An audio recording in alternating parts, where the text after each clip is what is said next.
I'm Sean Aylmer, and this is a Fear and Greed extended interview. All the other good bits we couldn't fit into the daily podcast. If you're looking for the daily episode of Fear and Greed, check the podcast playlist. Otherwise, enjoy the interview.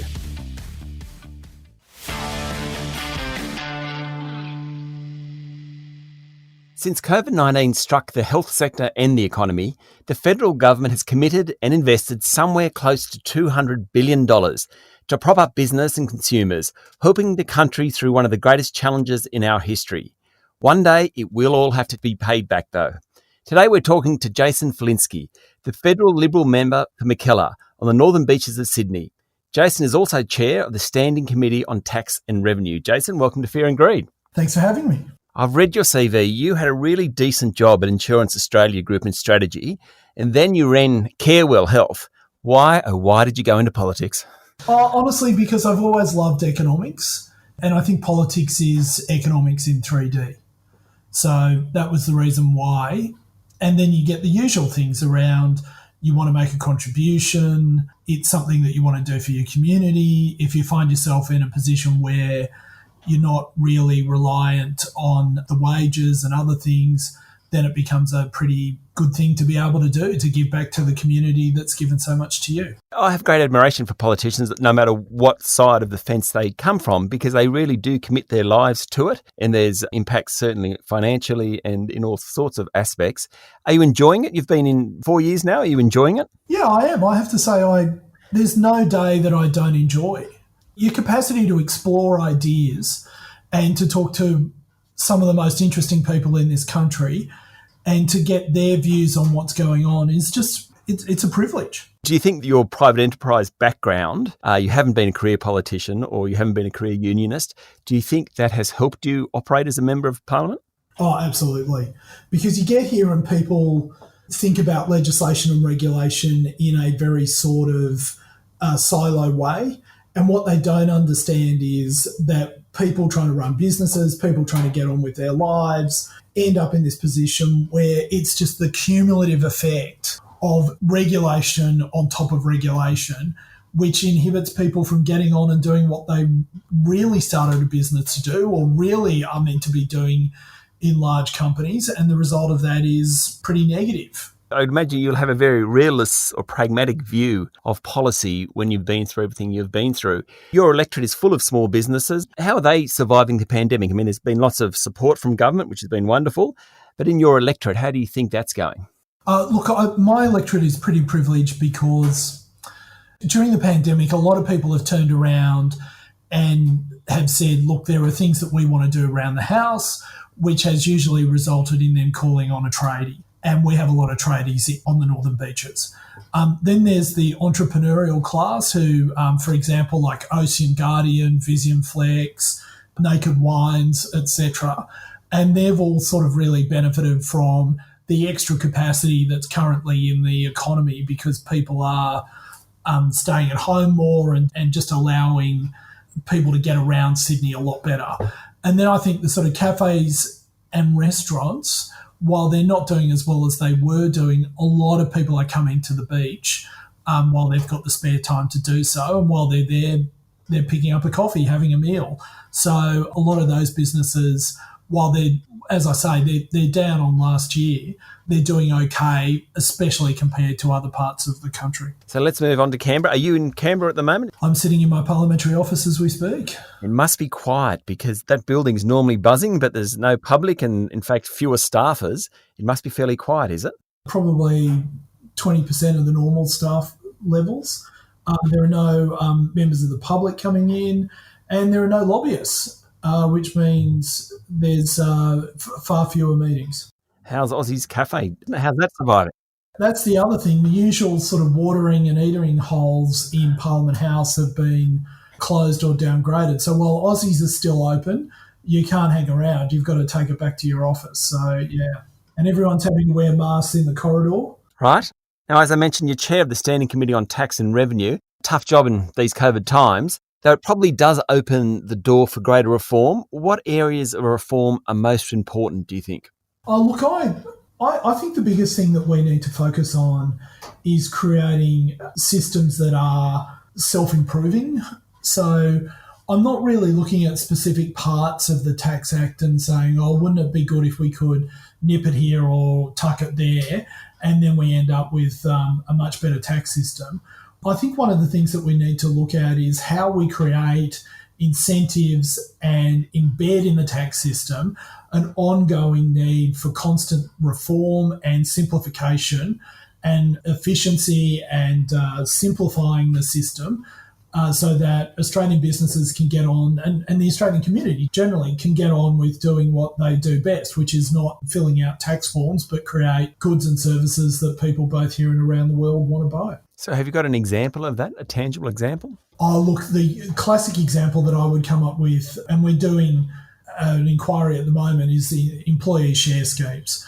So from my point of view, what government should always be trying to create is dynamic economies. Not necessarily the fastest growing economy, not necessarily the economy that, is the biggest or anything of that nature, but is always able to change, is always able to innovate, is always able to create.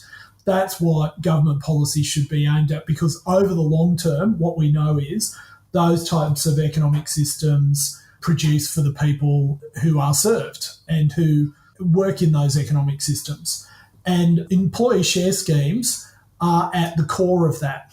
So whether you're looking at Silicon Valley, whether you're looking at Israel, whether you're looking at parts of the UK and North America and indeed India, all of the most innovative parts of those economies have employee share schemes attached to them. Australia has an employee share scheme at the moment where you've got the Corporations Act disagreeing with the Income Tax Assessment Act. And so people have to go to ASIC to get relief. And that's just one example of where we could create a much easier system for employers to issue shares to employees and for employees to enjoy the benefits of a company that they're working for, that they're helping to create, that they're helping to innovate, etc., the benefits and the upside of what they're doing there. Do you think it's time better spent on those sorts of changes rather than those huge big ticket items, broad-based taxes, increasing GSTs, all the very difficult political stuff? Do you think it is better spending time on some of those things like employee share schemes that you can actually evolve over time? Sean, I absolutely agree with that. I think that the one thing we know from manufacturing and from services, which is the lean system that Toyota developed, which is that incremental, iterative changes over the short, medium and long term are a far more successful way of developing products and services and economies and communities than big bang or so-called big bang reform. That's on the tax side. Do you think we spend money in the right areas in Australia? Part of your job, of course, is on the revenue side. So the short answer is no. And I suspect you're going to ask me, where do you think we not spend money properly? I mean, aged care is obviously one that's sticking out there at the moment, but there's lots of sectors where you would think there's a good argument to spend more money in. Yeah, absolutely. And if I could put it differently, it's not how much money you spend, it's what value you get for that spend. So I think we could spend more money in public services, for example, if they were more productive, or we had a way of making sure they were more productive. We don't have that at the moment, I don't think. Another issue you've been fairly forthright in is around class action lawsuits against companies, saying that they've gone too far in Australia, and certainly over the last decade we've had many of them. What is driving these class action lawsuits, and what do you think should be done? We're in the middle of an inquiry to that effect at the moment, and there's probably not really a short answer to that. But I think where you get to pretty simply is that class actions themselves are fine. They're an efficient way of clearing a dispute. I think that you probably, though, when you look at shareholder class actions, some of the evidence that we had in front of the Parliamentary Joint Committee on Corporations and Financial Services was that they don't really make a lot of sense. They're not actually creating justice for anyone. They're not actually bringing people to account. They're not improving responsibility. So there's probably a piece there that you have to look at and ask whether this actually makes a lot of sense. But I think that's a broader argument. I think the shorter argument is what impact litigation funders have had on the class action system in Australia. And I think the conclusion that we can probably reach is that they have been beneficial in a lot of places. They've certainly improved access to justice. There are, however, parts where they haven't actually really achieved that, and you've had some terrible instances where victims of crimes, victims of injustice, have then been ripped off by their lawyers and the funders behind that. And of course, the best example of that at the moment is the Banksia case in Victoria, and the malfeasance that's uncovered is pretty terrible. So I think the query is whether it stops becoming justice and it has become an investment product. And Omni Bridgeway, who I think is an Australian company, it's listed on the ASX. I think it's a properly run, properly managed firm. They have a situation where their funds 2 and 3, which fund class actions in Australia, currently have an ROE of 724%.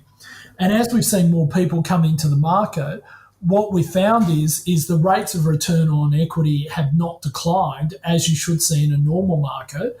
What we have actually observed is that the payouts to class members have substantially reduced. So in some analysis we've had, people are getting around about 22, 23 cents in the dollar on what the court is awarding them. So we have, I think, a clear case of market failure here. And we've also got a misallocation of resources across the economy. But that's still part of an inquiry that's on foot. The litigation funders are certainly making money. I suppose the other side to it is that boards and management actually become more risk averse as well when they worry that these litigation funders are going to fund actions against them. We had some evidence from Marsh, who's an insurance broker, who, breaking it all down, said, look, where we're at is we're not going to place director and officer liability in Australia the way things are going. So, yeah, that's pretty serious. It is. Now, the theme coming through with you is kind of clearing red tape and being entrepreneurial in spirit. One of the areas which is difficult is the federal-state relations in Australia. I know you've said previously that states should be sharing the responsibility for reform. Are they not pulling their weight at the moment, do you think? The Australian Federation has an imbalance, which is that the federal government collects the money and the states spend it. And what we need to do is get greater alignment with the level of government that is spending the money, raises the money as well, whether that's through taxation or otherwise. At the moment, the way things go, you just have an imbalance which is going to create more and more problems down the line, because federal elections are generally about who's going to cut my taxes the most, and state elections are about who's going to spend the most on health, education, law and order, transport, infrastructure. And the problem that you have with that is, of course, the voter is the same person, and somehow there's this misalignment, and they don't understand that the one level of government promising to spend more means that the other level of government promising to tax you less. Those two things don't marry up. So I think you've got to have better alignment, better responsibility and better accountability at all levels of government. And one final question before you go. How do you keep balance in your life? I have worked in Canberra myself, and the travel was horrendous. It was really difficult, yet I wasn't in the public eye like you're in the public eye. How do you manage it, Jason? You make the assumption that I do manage it. Maybe you don't. I think routine is important, schedule is important, and planning is important. So, and you've just got to have some red lines. I do think exercise is critical, especially outside, especially during a sitting week where, as you know, once you walk into this building, you can't leave until 10 o'clock some nights. And yeah, watching what you eat is also critical. Jason, thank you very much for joining us here on Fear and Greed. Thank you for having me. That was Jason Falinski, Federal Liberal member for Mackellar.